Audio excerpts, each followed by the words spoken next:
Le parc naturel régional des Causses du Quercy a fait de la restauration du petit patrimoine bâti un de ses objectifs depuis de nombreuses années. Mais depuis 2 ans, nous menons une action particulière que l'on appelle l'animation Garenne, en partenariat avec la Fédération départementale des chasseurs du Lot, afin de recréer des habitats artificiels en direction du lapin. On est à la fois dans la préservation du petit patrimoine, retrouver des savoir-faire ancestraux et puis œuvrer pour la préservation de la biodiversité, notamment de la faune sauvage. C'est ça aussi le but du parc, c'est de transmettre un savoir-faire et que ça soit repris par des acteurs locaux du territoire. Donc, on a eu une demande, une sollicitation auprès de la fédération départementale des chasseurs du Lot, qui a souhaité de faire un partenariat avec le parc pour la création donc, de Garennes.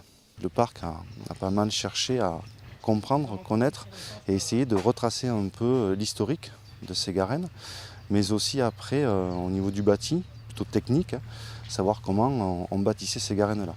Parce que ce n'est pas que poser des pierres et créer des cheminements classiques à l'intérieur des couloirs, à l'intérieur d'un tas de pierres.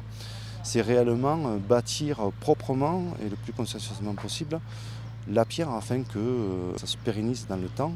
Donc il y a les passages en dessous, premier étage, et là donc il y a une cheminée d'accès pour arriver au second étage qui va être là et qui va sortir en fait entre les deux pierres là-bas. La Garenne, vous avez 2 entrées en principe soleil levant pour que les lapins quand ils sortent le matin, c'est bon, comme le principe des abeilles. Et après, vous avez à l'intérieur des couloirs, avec une salle, une petite réserve pour se promener et tout. C'est des Garennes sur ma propriété depuis 40 ans, même plus. Parce que bon, dans des endroits où c'est qu'il n'y a pas de terrier naturel, il n'y avait pas de lapins avant, parce qu'il fallait il leur fallait du couvert.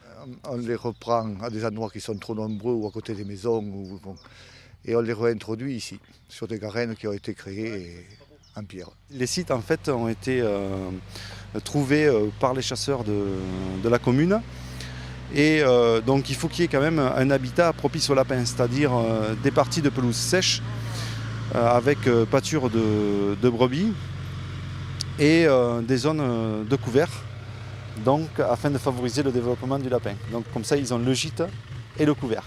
Je suis propriétaire de 4 hectares là, aux alentours de ma maison. Et puis après des terrains des parcelles un peu éloignées un peu partout, et on s'aperçoit qu'il n'y a plus de petits gibiers là. C'est pour ça donc on essaye de. Et comme moi j'ai connu les chasses traditionnelles du lapin à mes débuts là où ça pullulait, je rêve de revoir la même chose et bon on essaye de rebâtir, de voir si on peut repeupler un petit peu. La chasse traditionnelle petit gibier c'est devenu un désert. Je pense que s'il revient à avoir du petit gibier, les gens se réintéresseront à la chasse traditionnelle.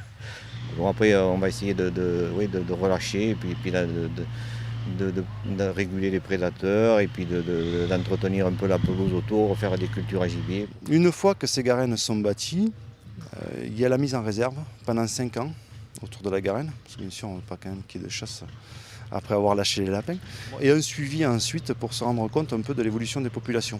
C'est un terrain qui m'appartenait, donc moi j'avais déjà à l'origine, je voulais le faire même tout seul, je voulais m'y atteler, et puis bon après quand tu avais la société de chasse et la fédération, on a vu qu'on pouvait œuvrer dans le même sens, ça a été beaucoup plus facile. Une des vocations du parc, je dis souvent, est aussi de concilier les usages, de se montrer donc conciliateur, de se faire côtoyer des gens qui ne se rencontreraient pas forcément, puisqu'on a retrouvé sur ces lieux d'animation à la fois effectivement des chasseurs et puis des personnes qui sont plutôt attachées à la préservation de l'environnement et qui avaient des préjugés concernant les chasseurs et qui finalement, après avoir passé une matinée avec eux, se sont rendus compte que ils n'étaient pas si terribles que ça.